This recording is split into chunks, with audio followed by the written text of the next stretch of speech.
우리의 찬양과 경배를 기쁘게 받아주시는 하나님, 감사와 영광을 드립니다. 죄 가운데 사는 우리를 용서하여 주시고 불쌍히 여겨 주시옵소서. 오랜 기간 코로나로 인하여 일상으로 돌아가는 길이 힘이 들고 어렵습니다.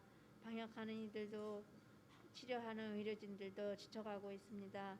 이 어려움을 잘 이겨낼 수 있도록 주여 도와주시옵소서. 우리 믿는 이들이 굳건한 믿음으로 흔들리지 않게 하여 주시옵소서. 아버지여, 예배가 회복되고 부흥하게 하여 주시고 교회 학교가 활성화되고 부흥하게 하여 주시옵소서. 교회 학교 선생님들에게 성령여 임하여 주시고 주님의 말씀을 바르게 전하게 하여 주시옵소서. 아버지 말씀을 전하시는 안창원 목사님 성령 충만하게 하여 주시고 영육간에 강건하게 하여 주시고 호흡이 끝나는 날까지 주 여호와께서 동행하여 주시고 아버지 말씀을 전하실 때 우리의 심령이 변화되게 하여 주시옵소서. 먼 나라에 나가서 말씀을 전하시는 선교사님들 무탈하게 하여 주시고 말씀이 선포되는 곳마다 변화되게 하여 주시옵소서. 지금 이 시간도 주님 받으시는 예배가 되길 바라옵고 예수님 이름으로 기도하였습니다.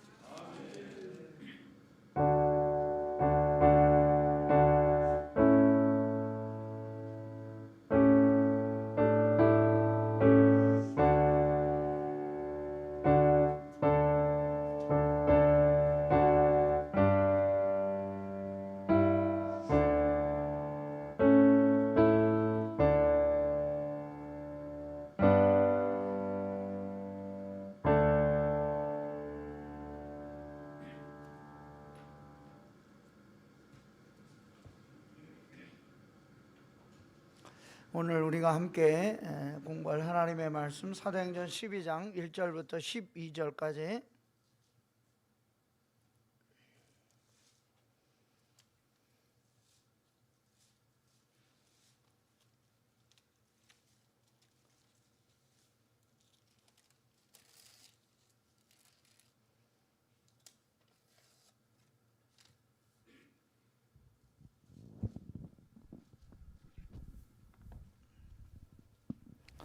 한 절씩 우리 교독하도록 하겠습니다. 207쪽 제가 가진 성경에 그때 헤롯 왕이 손을 들어 교회 중에서 몇 사람을 해하려 하여 요한의 형제 야고보를 칼로 죽이니 유대인들이 이를 기뻐하는 것을 보고 베드로도 잡으려 할새 때는 무교절 기간이라. 잡음에 옥에 가두어 군인 대식인 대백에 맡겨 지키고 6월절 후에 백성 앞에 끌어내고자 하더라.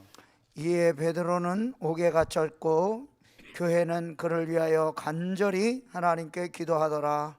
헤롯이 잡아내려고 하는 그 전날 밤에 베드로가 두 군인 틈에서 두 쇠사슬에 매여 누워 자는데 파수꾼들이 문 밖에서 옥을 지키더니 호련히 주의 사자가 나타나며 옥중에 광채가 빛나며 또 베드로의 옆구리를 쳐 깨워 이르되 급히 일어나라 하니 쇠사슬이 그 손에서 벗어지더라. 천사가 이르되 띠를 띠고 신을 신으라 하거늘 베드로가 그대로 하니 천사가 또 이르되 겉옷을 입고 따라오라 한대 베드로가 나와서 따라갈새 천사가 하는 것이 생시인 줄 알지 못하고 환상을 보는가 하니라.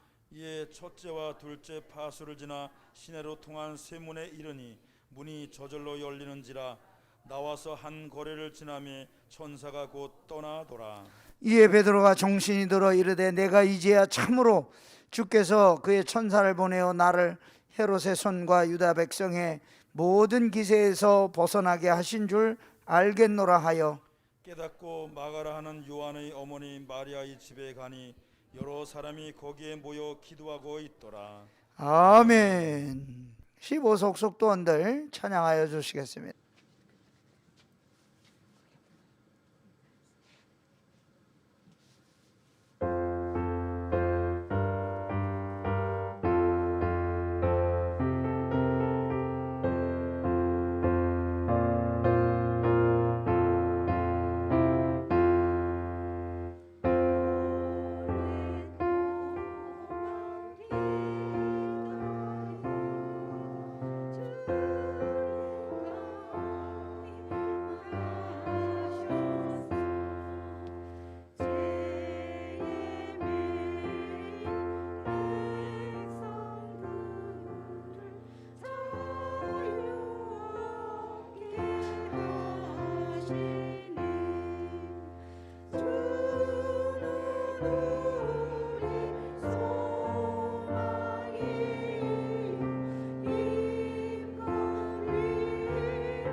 주시고요. 저는 속장 김영란이었습니다.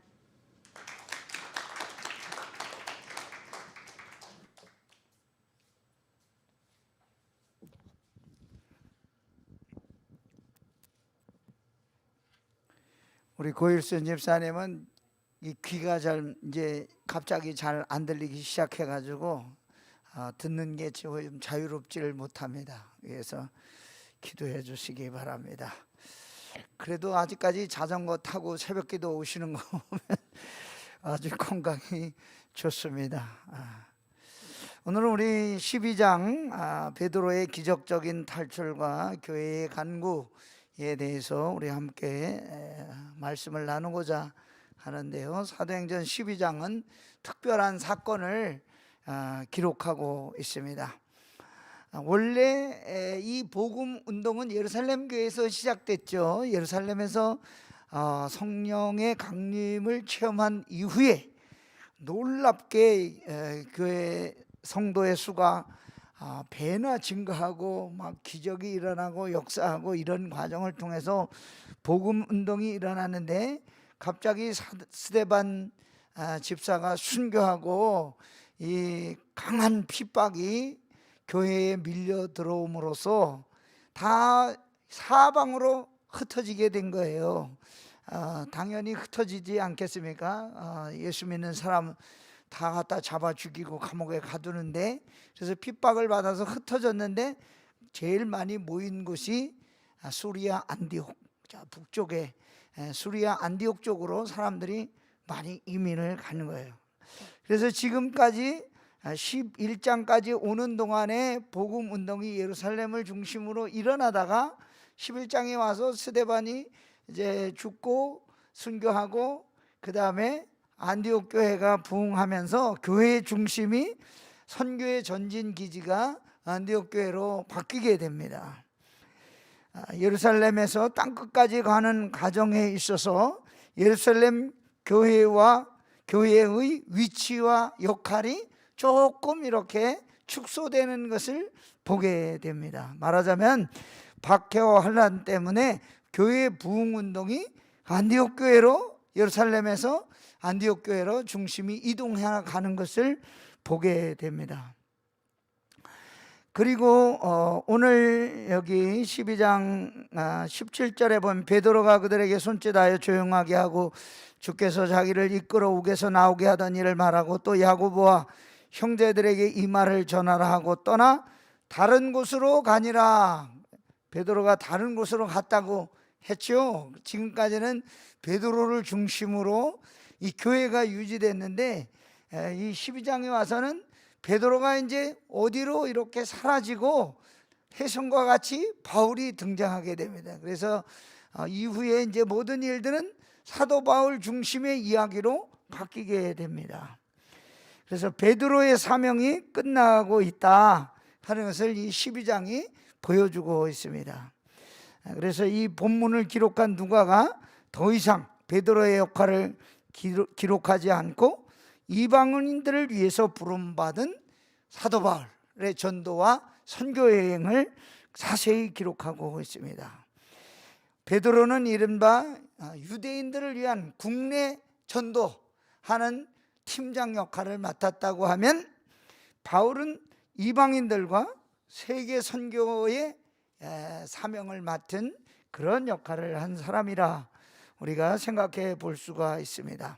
왜냐하면 바울은 이런 그리스 문화, 이런 또 헬라 철학, 이런 걸 잘 이해할 수 있는 지성인 중에 지성인, 또 공부도 많이 하신 분이었기 때문에, 또 말을 2가지 이상 구사할 줄 아는 언어에 뛰어난 능력을 가진 사람이었기 때문에 유대적인 배경과 그런 백그라운드를 가지고 있지만 헬라 문화, 로마 문화, 또 학문, 이걸 정통한 사람이었기 때문에 하나님께서 이 사도 바울을 중심으로 복음을 펼쳐나가게 됩니다. 그래서 우리가 가만히 생각해 보면 준비하고 있는 사람을 하나님이 사용하신다 하는 것을 성경을 통해서 보게 됩니다. 준비되지 않고 일하려고 한다면 그건 욕심이라.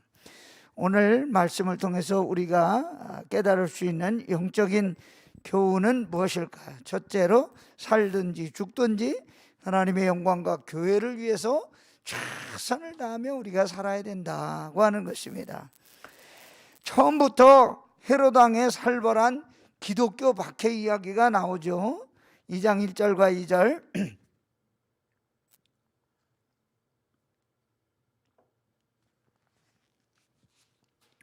그때 헤롯 왕이 손을 들어 교회 중에서 몇 사람을 해하려 하여 요한의 형제 야고보를 칼로 죽이니, 참소했다는 거예요.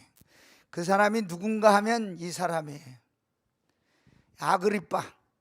아그리빠라는 사람인데 중학교 때 미술 시간에 많이 그려본 사람, 이 사람이 바로 아그리빠인데, 어떤 사람인가 하면 세례 요한 목 뺀 사람 있잖아요. 그 안티파스의 조카예요. 헤롯, 세례 요한의 목을 친 사람은 헤롯 안티파스라는 사람인데 그 사람 조카예요. 조카고, 또 예수님 탄생했을 때 3살 이하의 아기들을 학살했잖아요. 그 헤롯의 손자예요. 그러니까 이게 할아버지, 아버지, 이 손자 다 그냥 아주 기독교인들을 철저하게 핍박했던 사람입니다. 이 헤롯 아그리파 1세는 로마에서 30년 동안 지내면서 로마 황제의 아들과 마음이 맞아서 온갖 못된 짓을 저지른 남봉꾼이, 그럼에도 불구하고 정치적 수단이 아주 좋아서 유대인들의 그 관심을 살 줄 아는 정치인이었어요. 여러분, 정치인들은 사람들의 이 관심을 잘 끌어야 되잖아요. 뭘 좋아하는지. 근데 가만히 보니까 스데반이 죽고 나니까 누가 제일 기뻐했을까요? 유대인들이 좋아하는 거예요. 그래서 지금 유대 지역을 다스리고 있기 때문에 유대인들의 마음을 살려면 기독교인들을 괴롭혀야 되겠구나, 핍박해야 되겠구나, 그렇게 생각하고 본보기로 교회 대표자들을 하나씩 처형하는데, 오늘 2장 1절에 12장 1절에 나오는 사람 야고보 이야기는 야고보를 참수형을 시킨 거예요. 그리고 이제 큰 명절이 오니까 그 다음에 죽일 사람이 누구예요? 베드로예요. 베드로. 그래서 베드로를 갖다가 감옥에 가뒀다. 그런데 교회 역사에 보면 이 하나님의 종을 대적하고 교회를 박해하고 그렇게 괴롭힌 사람들이 크게 이렇게 잘 되는 법이 없습니다. 오늘 말씀은 세상의 정권을 등에 업고 유대인들의 지지와 표를 얻으려고 교회의 핵심 지도자들을 무자비하게 처형하는 악한 세력에 맞서 하나님의 권세가 한판 승부를 벌이는 영적인 전투가 나와 있습니다. 그래서 교회를 핍박하는 정권은 오래가지 못한다 하는 것을 보여주고 있습니다. 헤롯이 민심을 파악하고 두 번째로 초대교회 대표자 베드로를 죽이기로 결심했는데, 헤롯이 베드로를 죽이기로 결심한 것은 자기 권력의 정치적 발판을 더욱 굳게 하고 유대인의 환심을 사기 위해서 베드로를 죽이기로 작정했다. 그런데 이 순교당한 요한의 형제 야고보는 누구일까요? 성경에는 보면 이 요한의 형제 야고보에 대해서 두 군데에서 언급을 하고 있는데, 별명은 우레의 아들, 소리를 아마 병력같이 지르는 성질이 급한 사람이었는지, 하여간 성경에서 이 야고보의 이름은, 별명은 우레의 아들 이렇게 되어 있습니다. 마가복음 10장 35절에 보면 이 야고보와 요한이 세베대의 아들이라고 기록되어 있는데 예수님의 제자예요. 그런데 이 어머니하고 이 아들들의 소원이 하나 있었어요.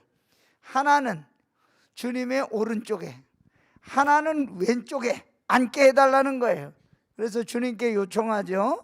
마가복음 10장 37절, 여짜오되 주의 영광 중에서 우리를 하나는 주의 우편에, 하나는 주의 왼편에 앉게 하여 주옵소서. 그래서 예수님 다시 물어보죠. 너희는 너희가 구하는 것을 알지 못하는도다.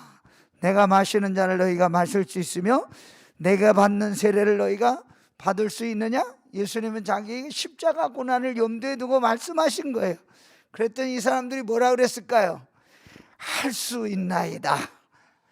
그래서 할 수 있는, 자기가 자기 입으로 말했기 때문에 이게 무슨 뜻인지도 모르면서 할 수 있다고 그랬겠죠. 주님이 권세를 잡으면 한 사람 오른쪽, 한 사람 왼쪽 그렇게 있게 되기를 소망했는데 결국은 야고보는 어떻게 됐어요? 참수형을 당해 순교를 했어요. 그러니까 그 고난의 잔을 자기 말대로 받게 된 거예요. 그래서 첫 번째 제자 중에 첫 번째 순교자가 되었는데, 이 야고보는 왜 순교하도록 내버려 두고 베드로는 순교 직전에 기적을 베풀어서 구출하도록 하나님이 천사를 보내서 이끌어냈을까? 그런 생각이 들게 되죠. 왜 그랬을까? 이 모든 일은 하나님께서 하나님의 영광과 교회를 위해서 이 베드로를 금방 순교하도록 내버려두면 교회가 어떻게 되겠습니까? 최고 교회의 지도자인데 지도자를 잃으면 교회가 더 이상 확장되지 아니하고 복음이 퍼져나가지 못하니까 기적적인 방법을 통해서 베드로를 구출해 주셨다. 그래서 우리가 한 가지 생각해야 될 것은 우리가 사나 죽으나 우리 인생은 누구 것입니까? 주님의 것이라고 하는 사실을 잊지 말아야 한다는 거예요. 그래서 우리가 우리의 모든 삶이 하나님의 영광을 위해서 살아가는 것이냐 아니냐 날마다 물어보아야 한다는 거예요. 순교하는 것도 내 마음대로 순교합니까? 하나님이 순교하도록 은혜를 주셔야 순교할 수 있는 거지 내 마음대로 순교하고 그렇게 할 수 있는 것이 아니라고 하는 것입니다. 무슨 일이든지 어떤 방식으로 해결되든지 하나님의 은혜는 기도를 통해서 이루어진다 하는 것을 우리에게 가르쳐 주고 있습니다. 하나님이 천사를 보내서 베드로의 감옥에 보내주셨습니다. 천사가 그를 깨우자 이렇게 매어있던 쇠사슬이 저절로 풀어졌다. 그런데 감옥의 옆에 같이 있던 파수꾼이 4패로 같이 있었다고 하는 거예요. 4패로 이렇게 같이 베드로가 도망갈까 봐 이렇게 옆에서 같이 옆구리에 같이 있었는데 그 손에 있던 것들이 저절로 풀어지고, 그리고 이때 당시의 죄수들은 쇠구슬을 이렇게 발에다가 큰 쇠구슬을 2개를 달아놨어요. 그걸 혼자 끌고 나가는 것은 도저히 불가능한 일인데 오늘 성경에 보면 저절로 풀어졌다. 겹겹이 쌓인 경비망을 천사의 손에 이끌려 옥문 밖으로 나오는데 자동문 열리듯이, 지금이야 우리가 자동문 흔하게 보지만 그때 당시에 무슨 자동문이 있습니까? 그런데 자동문 열리듯이 스르르 저절로 열려서 베드로가 나오게 되었습니다. 12장 9절 베드로가 나와서 따라갈새 천사가 하는 것이 생시인 줄 알지 못하고 환상을 보는가 하노라. 자기도 이해를 못해. 이게 꿈을 꾸고 있는 것인지 환상을 보고 있는 것인지 그 자기도 모르는 그런 정도로 베드로가 이와 같이 놀라운 기적 속에 탈출을 하게 됩니다. 그때 나와서 뭐라고 합니까? 내가 이제야 참으로 주께서 그의 천사를 보내어 나를 헤롯의 손과 유다 백성의 모든 기대에서 벗어나게 하신 줄 알겠노라. 그런데 그런 모든 일들이 결과가 어떻게 이루어진 것입니까? 교회가 합심해서 베드로를 위해서 기도했다는 사실입니다. 함께 기도할 때 하나님의 권능의 손길이 베드로에게 역사하여 그와 같은 놀라운 기적적인 일이 일어나게 된 것입니다. 하나님은 지금도 일하시는데 지금 우리가 당하고 있는 일, 지금 되는 일 당장 모른다고 하여도 기도의 역사는 언제 알게 됩니까? 나중에 알게 돼. 그때 그것이 하나님이 나를 도와주셨구나.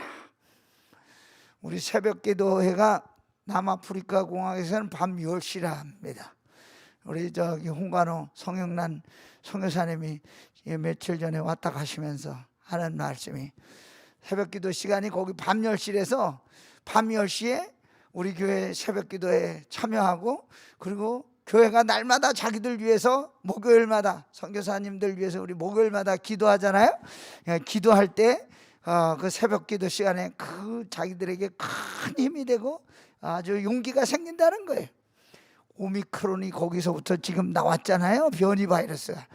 가지 말고 좀 더 있다 가라고 제가 그랬는데 서방님이 가도 오라고 난리를 치고, 그래서 앞당겨서 그 지난주 금요일 날 출국하셨는데 마음이 짠하긴 했습니다. 야, 그래도 선교사님 내가 그 코로나가 충골한 곳으로 병원 시설도 제대로 돼 있지 않고 열악한 대로 죽음을 무릅쓰고 또 가는구나. 우리가 그래서 선교사님들 위해서 기도할 때 오늘 여기 12장에 나오는 이런 역사가 선교 현장에서 일어나게 될 줄로 믿습니다.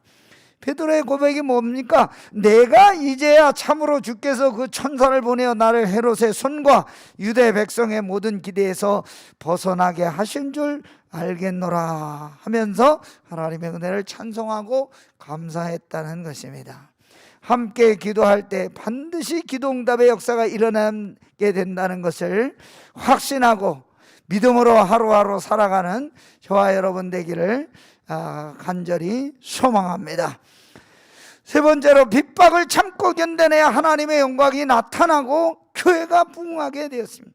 초대교회 지도자인 베드로에 대한 헤롯이 처형하려던 계획은 누구의 승리로 끝났습니까? 교회의 승리로 끝나게 되었습니다. 교회가 박해자 헤롯 왕이 죽기를 직접 간과한 것은 아니지만 분명히 헤롯의 죽음은 하나님의 심판으로 이루어진 사건이다고 하는 것을 우리가 알 수가 있습니다.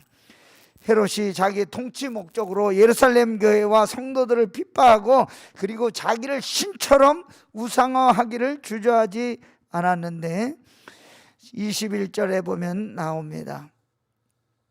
헤롯이 나를 택하여 왕복을 입고 단상에 앉아 백성에게 연설하니 백성들이 크게 부르되 이것은 신의 소리요 사람의 소리가 아니라 하거늘 헤롯이 영광을 하나님께 돌리지 아니하므로 주의 사자가 고치니 벌레에게 먹혀 죽으니라. 이 사람들은 그때 이 바이러스 세균을 몰라가지고 벌레에 먹혀 죽은 걸로 아는데 무슨 장염에 걸렸든지 아니면 무슨 세균에 감염돼서 하여간 멀쩡하던 사람이 갑자기 죽게 됩니다. 스스로 하나님처럼 교만하고, 여기 뭐라 그래, 사람의 소리가 신의 소리요 사람의 소리가 아니라 자기를 우상화하고 그렇게 할 때 하나님께서 이 헤롯에게 고통스러운 죽음으로 심판하셨다.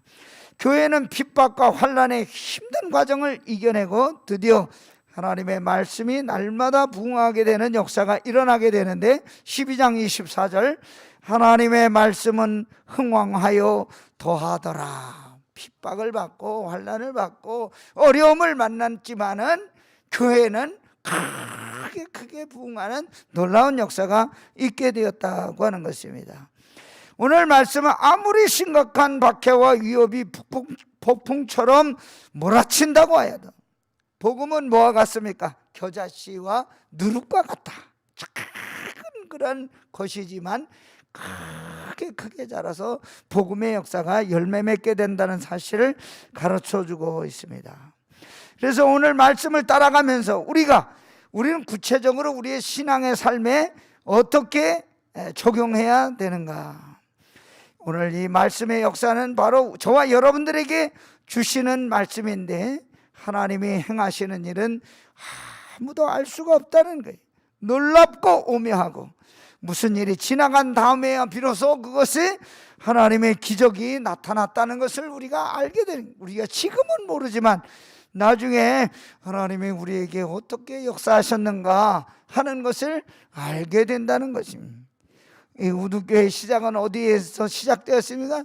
허름한 창고에서 시작됐습니다.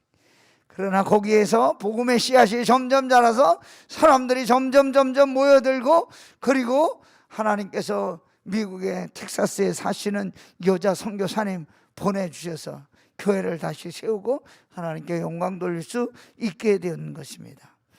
그러므로 하나님의 행하시는 일을 바라보고 그것을 믿고 나가는 사람에게는 날마다 그와 같은 확신하는 놀라운 역사가 일어나게 된다는 것입니다. 우리가 지금 너무 코로나 때문에 힘들고 우리 7,000명이 넘어가고 춘천에도 오늘 원주를 이기고 36명이 확진되는 그런 날이 되었는데 생명의 위협을 느낄 만큼 위험한 지경에 이르렀지만 하나님은 우리를 위해서 위대한 일을 준비하고 계신다는 사실을 잊어서는 안 된다고 하는 것입니다. 우리 등 뒤에는 누가 계십니까? 하나님이 보내준 천사들이 우리를 도와주고 계시는 줄을 믿으시기 바랍니다.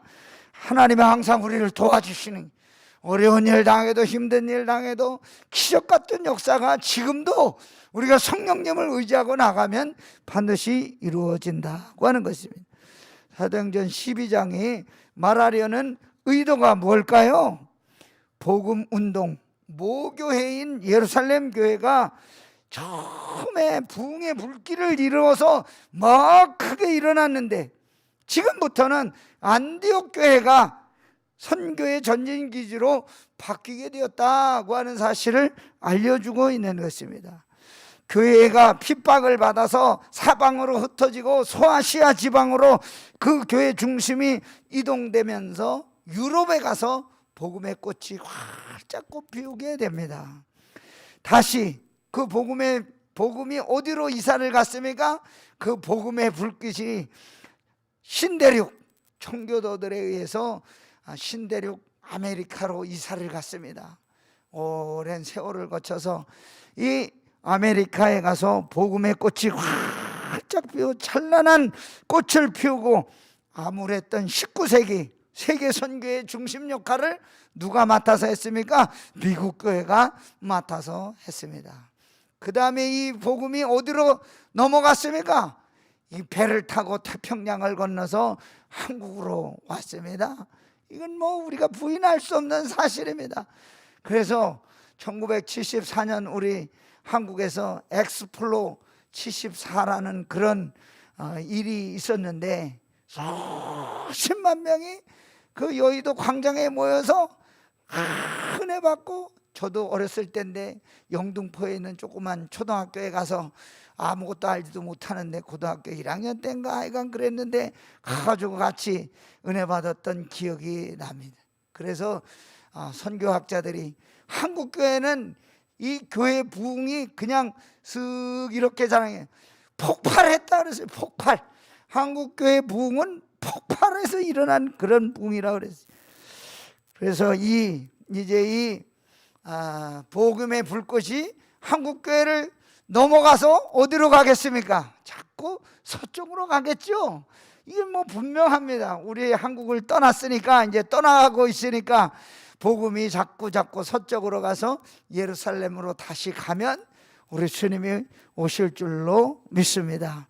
지금 미국 교회가 세속화되고 인본주의로 말미암아서 교회의 중심이 3세계로 넘어가는 과정 중에 있습니다.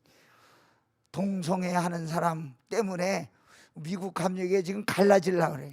동성애를 인정하는 교회, 인정 안 하는 교회.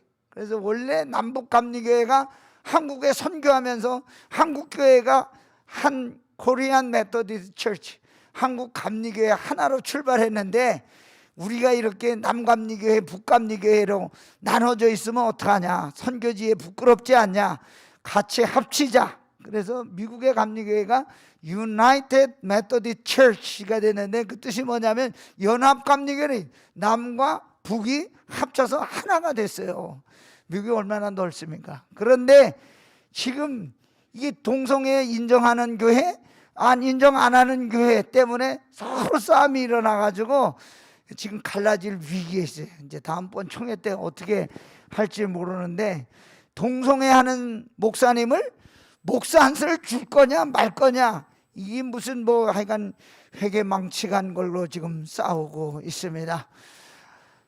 그런데 이제 우리 이 복음이 3세계로 넘어오는 과정에 있는데 한국교회가 이 복음을 인도하는 중심교회로 서야 된다고 하는 것입니다. 그것이 저와 여러분에게 주신 하나님의 위대한 축복이고 마지막 이 시대에 저희들이 감당해야 될 사명인 것입니다. 그래서 우리가 끝까지 이 복음의 능력을 놓지 말고, 오늘 사도행전의 역사가 아주 28장으로 끝나버린 게 아니라 우리가 또다시 29장을 써가야 되는 거예요. 우리 교회에서 일어나는 역사가 사도행전의 역사라고 하는 것입니다. 그래서 이것을 다시 쓰기 위해서는 어떻게 됩니까? 우리가 복음의 불꽃을 다시 일으켜야 된다는 거예요. 옛날 136년 전에 한국에 풍토병을 싸우면서 양화진에 한 번씩 꼭 가보시기 바랍니다. 양화진에 가보면 애기들이 얼마나 많이 죽었는지 몰라요. 애기들이 여기 왔다가 그냥 이 한국 풍토병에 걸려서 많이 죽었어요. 저도 필리핀 가서 풍토병 한 번 앓았는데 얼굴이 아주 새카매지고 그냥 뭐 고열이 나면서 죽을 지경이에요. 그래서 하나님이 살려주셔서 살았는데, 그런 여러 가지 풍토병들이 있지만 그 가운데서도 하나님이 역사해 주신다고, 우리는 이 시대에 맡겨진 사명 감당하기 위해서 온 힘을 다해야 할 줄로 믿습니다.